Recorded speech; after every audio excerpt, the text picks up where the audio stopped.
What if you couldn't know what a piano was until you played it? Well, this is very much like my Codex Tor Folio series, because I wanted to understand this instrument, this human instrument, and I wanted to know how to play it, meaning how do I actually enter it? How do I use my imagination, especially when I'm private, when I'm not trying to prove something to someone else or win a fight or a debate, but actually asking those intimate questions of the universe. What am I made of? What is important here? How do I find meaning? What I love about these drawings is that we must understand now that they go back 40 years. And they'll take us through about six years over 8 drawings. And each of them asks a different question. And the first one that began was really this sense of the musical signature of things. I started to realize how, like a dancer, following the hand, following the rhythm, different universes, different stories would open up. And there was nothing that was logical or reasonable, so to speak, but much more like the fragrance of a flower where the scent catches you. Or like the flickering of the light of the sun on a leaf, and suddenly you look, and it's not just what you're looking at, it's what you're feeling that you're looking at. And so as I explored these things, I went from the question of the musicality into the ancient question of the archives, meaning the Akashic Library. What is this? What's this universal knowledge? And oftentimes they talk about, there's this great library we go to. But I realized that this is what I was going to, a great library. But like a great book, it's not read for you, it's not done for you.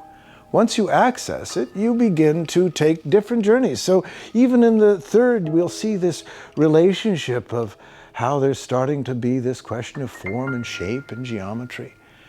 But each of these qualities, and I'm not going to really talk about the drawings, this is like talking about music, but I want us to be able to be free to look with the fourth drawing where we're going to see how, again, there's an unfoldment, there's turning, that the architecture is growing out of the turning motion.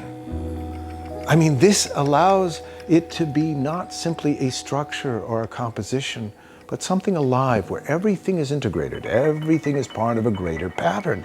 And as we move deeper, we start to see how we conceive the dark and the light sun, the opening and closing of doors. And as I went deeper and deeper, and this is very reassuring, because we move into the qualities of moving into the mind within the mind. You start to see how they're all interconnected.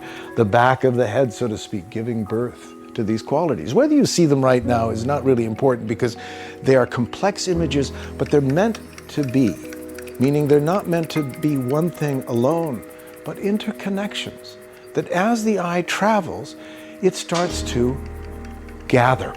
And that's why as we move into really the last one, it took me into what I called the well of ideation. And as a matter of fact, because during these years, I was lucid dreaming a great deal. I would do these drawings and then I would find myself in these states.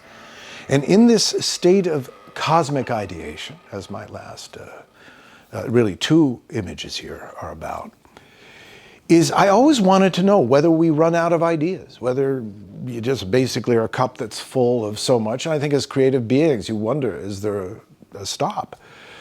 And what was beautiful was I saw this ever-emergent font, meaning ideation, ideas just like a spring bubbling forth continuously. And like the graciousness of a spring, meaning it's not with a point or with an agenda, but with resource. Like thirsty people drinking water going, I don't really need to figure it out, I need a drink. And so that's why the Codex Tor Folio, my first work that began really the rest of my journey, and shaped the questions, the way I approached questions, helped me appreciate why we're moving away from the old period of art and impressing others and doing it for this or that, and moving back to a time of saying, listen, science and math that use numbers create insights into worlds, and they help us greatly. But the arts, the quality of the hand, this most ancient instrument, the quality of the imagination and curiosity, the sense that I have to do something about my angst, not just something where I figure out and impress people, but actually what do I do to make this human experience far more rich. And in so doing, how do I share that? And to me, that's the arts, because this is where we're generous. We don't tell each other what to believe or how to believe. We just say, if you take a journey, who knows where you'll go? There are universes inside of us. But we have to be willing to understand it's not to go there and then to say, I went somewhere else, but to go here and to bring it forth like we would something very intimate like these drawings. And they become reassuring. And then we can put them back in the portfolio and know that we've passed through this territory. And maybe, like I have in my life, it'll add up to a point where, like a puzzle, it begins to make a lot of sense. And this puzzle says, trust yourself. You're woven of something you cannot begin to imagine. And it really has so much more yes than yikes. So enjoy. This is the Codex Tor Folio series, the first of a long journey.